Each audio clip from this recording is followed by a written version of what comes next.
Hello बच्चों, आज हम क्लास 6 का चैप्टर 5 पढ़ेंगे और उसमें हम यहाँ से पढ़ते हैं 5.5 डिस्क्राइबिंग पोजीशन। इससे पहले हमने जो भी टॉपिक्स थे पहले वाली वीडियो में पढ़ लिए थे, अब हम यहाँ से पढ़ते हैं। इससे पहले वाले टॉपिक्स के लिए आप पहले वाले वीडियो देख सकते हैं, जिनका लिंक डिस्क्रिप्शन बॉक्स में आपको मिल जाएगा। वहाँ से आप पहले वाले वीडियो देख सकते हैं और पहले वाले सभी टॉपिक समझ सकते हैं। अब हम पढ़ते हैं डिस्क्राइबिंग पोजीशन। तो ये पोजीशन क्या होती है, पहले ये पढ़ते हैं पोजीशन क्या होती है। पोजीशन मतलब जगह। जैसे ये कोई भी चीज़ यहाँ रखी है तो इसकी पोजीशन ये है, कोई चीज़ यहाँ रखी है इसकी पोजीशन ये है, कोई चीज़ यहाँ है तो इसकी पोजीशन ये है। तो इसमें हम पोजीशन के बारे में ही पढ़ेंगे। One day the teacher informs her students that she has planned an educational visit to a nearby garden. एक दिन टीचर कहती है, बच्चों को इन्फॉर्म करती है कि उन्होंने प्लान किया है एक एजुकेशनल विजिट का। एजुकेशनल विजिट मतलब एजुकेशन के बारे में ही कुछ जानने के लिए जो विजिट की जाती है। और वो कहाँ जाएंगे? नज़दीक जो गार्डन है ना, उसमें जाएंगे। जो इनकी टीचर है वो कहती हैं बच्चों को कि आप गार्डन में सीधे ही पहुँच जाना, सुबह सीधे ही पहुँच जाना, स्कूल आने की ज़रूरत नहीं है। Deepa and her friends start discussing whether the garden would be closer than their school और फार्दर। तो दीपा और उसके फ्रेंड्स है ना, वो डिस्कस करना शुरू कर देते हैं कि क्या गार्डन उनके स्कूल से नज़दीक पड़ेगा या दूर पड़ेगा। मतलब कि उनके घर से जितना स्कूल नज़दीक है उससे गार्डन दूर है या नज़दीक है। जैसे मान लीजिए ये दीपा का घर है और इससे इसका स्कूल यहाँ पर पड़ेगा, और मान लीजिए यहाँ पर गार्डन है, तो फिर ये तो गार्डन इसके स्कूल से नज़दीक पड़ा ना, स्कूल से पहले पड़ा। तो सब सोचते हैं कि क्या गार्डन उनके घर से स्कूल से ज़्यादा नज़दीक है या स्कूल से दूर है, मतलब स्कूल जितना ज़्यादा नज़दीक है। दीपा और उसके फ्रेंड्स डिस्कस करना शुरू करते हैं कि क्या गार्डन उनके घर की बजाय स्कूल से दूर है या नज़दीक है। वो सब डिस्कस करते हैं कि क्या उनका गार्डन स्कूल की बजाय नज़दीक पड़ेगा या दूर पड़ेगा। मतलब कि घर से वो स्कूल के लिए निकलते हैं, अब उनको सीधे ही गार्डन में पहुंचना है, तो वो स्कूल जितना दूर है या और भी ज़्यादा दूर पड़ेगा। Tasneem and Padma say that garden would be closer. Tasneem और पद्मा कहती हैं कि वे उनके लिए तो गार्डन नज़दीक पड़ेगा, स्कूल दूर पड़ता है, गार्डन पहले पड़ेगा। While Deepa and Anees feel that the school would be closer. और दीपा और अनीस कहते हैं कि शायद स्कूल नज़दीक पड़ेगा, गार्डन की बजाय उनके लिए स्कूल नज़दीक पड़ेगा। Hardeep thinks that both would be almost at an equal distance. Hardeep सोचता है कि स्कूल या फिर गार्डन दोनों ही इक्वल डिस्टेंस पर होंगे। तो यहाँ पर देखिए, यहाँ पर है बस स्टैंड, यहाँ पर है स्कूल, यहाँ पर है दीपा का हाउस, यहाँ पर आनिस का है, यहाँ हरदीप का है, या तस्नीम का है, और यहाँ पद्मा का है, यहाँ गार्डन है। तो देखिए, सबसे पहले दीपा और उसके फ्रेंड्स डिस्कस करते हैं कि स्कूल दूर पड़ेगा या गार्डन दूर पड़ेगा। तस्नीम और पद्मा कहते हैं कि गार्डन क्लोजर पड़ेगा, गार्डन नज़दीक पड़ेगा। तस्नीम और कौन है? तस्नीम और पद्मा। तो तस्नीम का हाउस ये है, तस्नीम का घर ये है, और पद्मा का ये है। तो देखिए, गार्डन तो इनके बिल्कुल नज़दीक है, ये इसके पास है, लेकिन यहाँ से स्कूल दूर है और गार्डन नज़दीक है। तो तस्नीम और पद्मा कहते हैं कि हमारे लिए तो गार्डन नज़दीक पड़ेगा, तो हम स्कूल जाकर फिर गार्डन आएंगे, तो ये तो दूर पड़ जाएगा। तो ये तो बड़ी खुश हुई थी क्योंकि इनके नज़दीक था गार्डन, इनके घर के नज़दीक था गार्डन। अब यहाँ पर जो दीपा और अनीस फील करते हैं कि स्कूल नज़दीक पड़ेगा। दीपा का घर ये है और आनिस का घर ये है, यहाँ पर ये आनिस का घर, ये दीपा का घर। तो इनके लिए तो स्कूल नज़दीक पड़ रहा है ना, स्कूल यहाँ से यहाँ तक, गार्डन तो बहुत दूर पड़ेगा, गार्डन दूर पड़ रहा है लेकिन स्कूल नज़दीक पड़ता है। तो दीपा और अनीस के लिए स्कूल नज़दीक पड़ेगा, गार्डन दूर पड़ेगा। हरदीप सोचता है कि उसके लिए तो दोनों बराबर हैं, वो इधर स्कूल में जाता था, यहाँ स्कूल जाता था, अब उसको गार्डन जाना पड़ेगा, तो दोनों इसके लिए तो नज़दीक हैं। Hardeep thinks that both would be almost at an equal distance. तो देखिए, जैसे ये हरदीप का हाउस है और यहाँ से यहाँ तक की जो लेंथ है ना, यहाँ से यहाँ तक की लेंथ, ये इसके लिए डिस्टेंस है, हरदीप के घर से गार्डन तक का डिस्टेंस, और यहाँ से यहाँ तक हरदीप के घर से स्कूल तक का distance. Location of bus stand, school, garden and houses of Deepa and her friends. ये इनकी लोकेशन है। लोकेशन मतलब कहाँ कहाँ पर इनका घर स्थित है, कहाँ पर बस स्टैंड है, कहाँ पर स्कूल है, ये सब दिखा रखा है। Who do you think is correct, अब कौन सही है ये बताइए। देखिए सभी सही है अपनी जगह, तो कि कौन सा नज़दीक पड़ेगा कौन सा दूर पड़ेगा, तो सबने अपने हिसाब से नज़दीक और दूर सही बताया है। All of them are correct. Then why are their observations different, तो सभी सही हैं लेकिन उनके ऑब्जर्वेशन अलग अलग क्यों हैं। ऑब्जर्वेशन अलग होने का मतलब कि तस्नीम और पद्मा कहते हैं कि garden would be closer. Tasneem और पद्मा कहते हैं कि गार्डन उनको नज़दीक पड़ेगा। दीपा और आनिस कहते हैं स्कूल नज़दीक पड़ेगा। और हरदीप कहता है उसके लिए तो दोनों बराबर पड़ेंगे। देखिए सभी अपनी अपनी जगह ठीक कह रहे हैं, लेकिन ये जो ऑब्जर्वेशन है अलग अलग क्यों है। किसी के लिए दूर है स्कूल, किसी के लिए गार्डन दूर है, किसी के लिए स्कूल नज़दीक है, किसी के लिए गार्डन नज़दीक है। तो ये ऑब्जर्वेशन अलग अलग क्यों हैं। They are locating the distance of the school and garden from their house. देखिए वो अपने घर से उनको लोकेट कर रहे हैं, अपने घर को मेन पॉइंट मान रहे हैं, अपने घर से देख रहे हैं कि स्कूल कितनी दूर है और गार्डन कितनी दूर है। If instead each of them had thought of distance from same object और सेम पॉइंट से the bus stand, then their observation would have been same. देखिए अगर सभी अब तो अपने अपने घर से लोकेट कर रहे हैं, अपने अपने घर से देख रहे हैं कि स्कूल नज़दीक पड़ेगा या गार्डन नज़दीक पड़ेगा, लेकिन वो अगर एक ही पॉइंट से सेम पॉइंट से या सेम ऑब्जेक्ट से अगर देखते, जैसे कि मान लीजिए बस स्टैंड मान लेते हैं, अगर वहाँ से देखते तो फिर उनकी ऑब्जर्वेशन सेम आती। तो यहाँ पर देखिए जैसे यहाँ पर है, मान लीजिए ये बस स्टैंड है, यहाँ से ये जो गार्डन है ये सबके लिए सेम पड़ेगा बस स्टैंड से। ये नहीं कि ये पहले घर से बस स्टैंड आए, बस स्टैंड से लगाएंगे, बस स्टैंड से गार्डन सेम डिस्टेंस पर पड़ेगा सबके लिए। या फिर स्कूल से लगा लीजिए, स्कूल से गार्डन सेम डिस्टेंस पर पड़ेगा सबके लिए। तो इस स्कूल है, स्कूल ये ओरिजिन हो गया, ओरिजिन पॉइंट। कोई भी ऑब्जेक्ट या कोई भी पॉइंट जहाँ से कोई और लोकेशन सबके लिए सेम हो उसको बोलते हैं ओरिजिन। जैसे कंपेयर किया जाए, जैसे स्कूल से इसका डिस्टेंस सबके लिए सेम है तो स्कूल ओरिजिन है। बस स्टैंड से इसका डिस्टेंस सबके लिए same. When the distance is stated with respect to a fixed object or point, then this point is called reference point. When distance is stated with respect to a fixed object or point, then this point is called reference point. वो point जिससे ये माना जाता है कि कोई भी चीज़ इससे कितनी दूर है, कितनी पास है। कोई भी एक पॉइंट लेते हैं हम या कोई भी एक जगह लेते हैं, जैसे कि मान लीजिए आप कोई कोरियर मंगाते हैं तो कोरियर वाले को आप कोई पॉइंट बताते हो कि यहाँ से 2 किलोमीटर है, यहाँ से आधा किलोमीटर है, या यहाँ से लेफ्ट है, यहाँ से राइट है। मान लीजिए आपके घर के पास में एक मंदिर है, तो आप कहोगे मंदिर से लेफ्ट साइड में, मंदिर से राइट साइड में, कि आप नॉर्थ साइड से आना सीधे और वहाँ पर एक मंदिर है और मंदिर से लेफ्ट साइड में या मंदिर से राइट साइड में।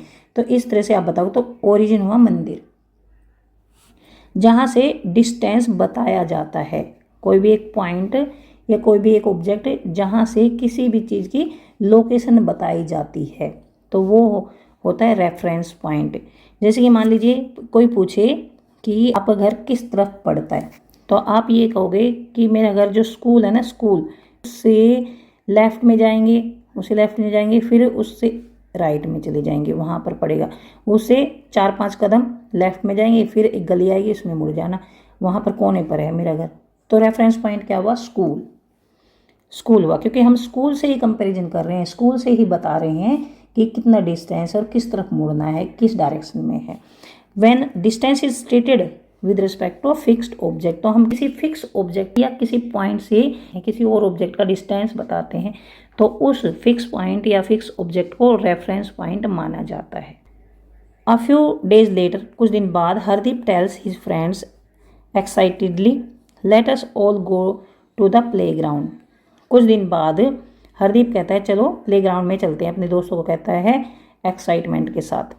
The sports teacher wants us to help her to draw lines with chuna powder या limestone powder for marking the kabaddi court for the sports day. तो स्पोर्ट्स डे आने वाला है और जो स्पोर्ट्स टीचर है ना उनको हेल्प चाहिए, इनकी हरदीप और उसके फ्रेंड्स की हेल्प चाहिए। किस लिए? चूना पाउडर से लाइंस बनानी है, ऐसे कबड्डी का ग्राउंड बनाना है चूना पाउडर से, इस तरह से। तो उसके लिए हेल्प चाहिए। पद्मा कहती है we will need a longer measurement tape. तो इसके लिए तो हमें एक टेप चाहिए, एक फीता भी चाहिए लंबा सा। Let us take it from the sports room. चलो हम इसे स्पोर्ट्स रूम से ले लेते हैं फीते को, क्योंकि फीते से नापेंगे ना कितनी लंबाई होनी चाहिए, कितनी चौड़ाई होनी चाहिए क्रिकेट के ग्राउंड की। दीपा कहती है let us first decide the point on the ground from which we will measure the distance to start drawing. तो देखिए मान लीजिए एक साइड उसे 10 फुट लेनी है, तो कहाँ से शुरू करेंगे मापना, कहाँ से शुरू करेंगे वो, तो किसी एक पॉइंट से शुरू करेंगे ना मापना। Late us first decide the point, तो हम पहले एक पॉइंट मान लेते हैं। मान लीजिए एक पॉइंट माना, यहाँ से फिर इस तरफ मेजरमेंट ली है, फिर यहाँ पर एक पॉइंट बन गया, फिर इस तरफ ली है, इससे इतना, फिर इससे इतना। तो एक पॉइंट जरूर मानना पड़ेगा पहले, तो इस पॉइंट को रेफरेंस पॉइंट बोला जाता है। एक पॉइंट जरूर मानना पड़ेगा जिससे कि डिस्टेंस, फिर जिससे कि मेजरमेंट स्टार्ट करनी है और वहाँ से फिर ड्रॉ करना शुरू करना है। We will measure the distances to start drawing the lines, let us call this our reference point. तो इसको हम फिर अपना रेफरेंस पॉइंट कहेंगे। दीपा क्या कहती है let us first decide the point, हम एक पॉइंट डिसाइड कर लेते हैं ग्राउंड पर, from which we will measure the distances to start drawing the lines, हम जहाँ से लाइन्स बनानी शुरू करेंगे। लेट अस call this our reference point. तो देखिए अब इसको रेफरेंस पॉइंट का पता लग गया ना दीपा को कि रेफरेंस पॉइंट क्या होता है। तो फिर ये कहती है कि एक रेफरेंस पॉइंट हम चूज कर लेते हैं जहाँ से हम डिस्टेंस लेनी शुरू करेंगे, यहाँ से मेजर करनी शुरू करेंगे, यहाँ से इतना डिस्टेंस है, यहाँ से इतना डिस्टेंस है, इस तरह से। तो ये रेफरेंस पॉइंट है, तो इस पॉइंट को रेफरेंस पॉइंट कहेंगे। तो यहाँ से देखिए, यहाँ से ये है इनके स्पोर्ट्स टीचर, ये है स्पोर्ट्स टीचर, और यहाँ से देखिए यहाँ से इन्होंने ये ग्राउंड बनाना शुरू किया है, ये कबड्डी का ग्राउंड, कबड्डी कोर्ट बोलते हैं जिसे, है ना। फिर यहाँ से शुरू करेंगे, यहाँ से इधर लाइन लगाना शुरू करेंगे ना ऐसे, और फिर ये, तो ये रेफरेंस पॉइंट माना है, यहाँ से शुरू करेंगे। आफ्टर अ फ्यू डेज, कुछ दिन बाद, Padma was travelling by bus to visit her grandparents in Delhi. Padma bus से ट्रैवल करती है और अपने ग्रैंड पेरेंट्स के पास जा रही थी दिल्ली, दिल्ली जाना था उसे। उसके ग्रैंड पेरेंट्स, उसके दादा दादी दिल्ली में रहते हैं और पद्मा फिर उनसे मिलने के लिए जा रही थी। She was eager to reach Delhi and was reading the kilometre stone on the side of the road. वो दिल्ली पहुंचने के लिए काफ़ी उत्सुक थी, दिल्ली पहुंचने के लिए काफ़ी एक्साइटेड थी। And was reading the kilometre stone on the side of the road, और रोड के साइड में इस तरह के पत्थर आ रहे थे बार बार, इस तरह के स्टोन है ना, वो आ रहे थे। जैसे इस पर लिखा है दिल्ली 70 किलोमीटर है, 70 किलोमीटर दूर है। On one of the kilometer stone it was written Delhi 70 kilometers. Further on, आगे फिर उसने एक और पत्थर देखा, next kilometre stone read Delhi 60 kilometre. उसके बाद एक और पत्थर आया 60 किलोमीटर, दिल्ली 60 किलोमीटर दूर है, ये लिख रखा था। Each kilometre stone indicated that she was getting closer to her grandparents house. तो सभी जो ये ना पत्थर, इनको देख देख कर ऐसा लग रहा था कि वो अपने ग्रैंड पेरेंट्स के घर के नज़दीक नज़दीक नज़दीक नज़दीक जाती जा रही है। दीज किलोमीटर स्टोन्स, इनको किलोमीटर स्टोन्स बोलते हैं, इन पर किलोमीटर लिखा रहता है ना, इनको किलोमीटर स्टोन्स बोलते हैं। These kilometre stones indicated her distance from Delhi. In kilometre stone से ये पता लगता है कि दिल्ली कितनी दूर है। So Delhi is reference point in this situation. तो इस सिचुएशन में जो दिल्ली है ना, दिल्ली वो रेफरेंस पॉइंट है, क्योंकि ये पता कर लेना कि दिल्ली कितनी दूर है। रेफरेंस पॉइंट दिल्ली, दिल्ली से कंपैरिजन किया जा रहा है कि दिल्ली कितनी दूर है यहाँ से। यहाँ पर देखिए ये है दिल्ली, इंडिया गेट है ना, दिल्ली में इंडिया गेट है। पद्मा यहाँ से चलना शुरू करती है, मान लीजिए इसका घर यहाँ पर है, पद्मा का घर यहाँ पर है, यहाँ से शुरू करती है तो 70 किलोमीटर रह गया, फिर रह गया 60 किलोमीटर, यहाँ पर पहुँच गई है, फिर पद्मा यहाँ पर पहुँच गई, फिर पद्मा यहाँ पर पहुँच गई, फिर यहाँ पर पहुँच गई है, फिर यहाँ पर पहुँच गई है, फिर यहाँ पर पहुँच गई है, यहाँ पर पहुँच गई है, फिर दिल्ली पहुँच गई है। दिल्ली पहुँच गई तो दिल्ली 0 किलोमीटर। तो ये है किलोमीटर स्टोन्स। और दिल्ली से कंपैरिजन किया है ना, देखिए ये जो यहाँ पर जो भी जगह है, यहाँ पर जो भी जगह है वो दिल्ली से 70 किलोमीटर दूर है। यहाँ पर जो भी जगह है, जो भी प्लेसेज है यहाँ पर, वो दिल्ली से 60 किलोमीटर दूर है। यहाँ पर जो भी प्लेसेज है, जो भी शहर है, जो सिटी है, ये दिल्ली से 50 किलोमीटर दूर है। तो इस तरह से दिल्ली से इनका कंपैरिजन किया है। तो दिल्ली क्या है? Reference point. दिल्ली क्या है? Reference point in this situation. If the kilometre stone reads Delhi 70 kilometre, अगर किलोमीटर स्टोन पर ये लिख रखा है Delhi 70 kilometre as shown in the figure, we can say that the position of the Padma is 70 kilometre from Delhi, कि पद्मा की पोजीशन 70 किलोमीटर है दिल्ली से। When the kilometre stone reads Delhi 60 kilometre, the position of the Padma is 60 kilometre from Delhi. यहाँ पर देखिए, what do such kilometre stones indicate, ये जो kilometre stones है ना, ये क्या इंडिकेट करते हैं? ये किसी भी जगह की पोजीशन के बारे में बताते हैं कि कोई भी जगह किसी दूसरी जगह से कितने किलोमीटर्स दूर है। How could Padma conclude that she was getting closer to her destination. तो ये किलोमीटर स्टोन्स है ना, इनको देख देख कर उसको पता लग रहा था कि वो कितनी दूर है अपनी डेस्टिनेशन से, जहाँ पर उसको जाना है उस जगह से वो कितनी दूर है। इन किलोमीटर स्टोन्स को देखकर उसको पता लगता गया। Does this mean that the position of the Padma with respect to the reference point is changing with time. तो देखिए, टाइम के हिसाब से ये जो पोजीशन है पद्मा की वो चेंज हो रही थी। पहले पद्मा 70 किलोमीटर दूर थी, फिर 60, फिर 50, 40, 30, 20 और 10, और फिर दिल्ली पहुंच गई 0 किलोमीटर। यानी जो पद्मा है ना, पद्मा उसकी जो पोजीशन है वो चेंज हो रही थी with respect to reference point, ये changing with time. When does the position of an object change with respect to a reference point, किसी भी ऑब्जेक्ट की पोजीशन कब चेंज होती है? किसी रेफरेंस पॉइंट के रिस्पेक्ट किसी भी ऑब्जेक्ट की पोजीशन कब चेंज होती है? तो कब चेंज होती है? जब वो मूव करता है, मूवमेंट करता है। मान लीजिए यहीं पर पद्मा यहीं पर रहती है अपने घर में रहती, तो फिर उसकी पोजीशन चेंज थोड़ी होती। वो तो यहाँ से 70 किलोमीटर ये है और उससे कुछ किलोमीटर दूर उसका घर होगा, तो वो तो यहीं पर रहती ना। When does the position of an object, किसी भी ऑब्जेक्ट की पोजीशन कब चेंज होती है? जब वो एक जगह से दूसरी जगह तक जाता है तो उसकी पोजीशन चेंज होती है।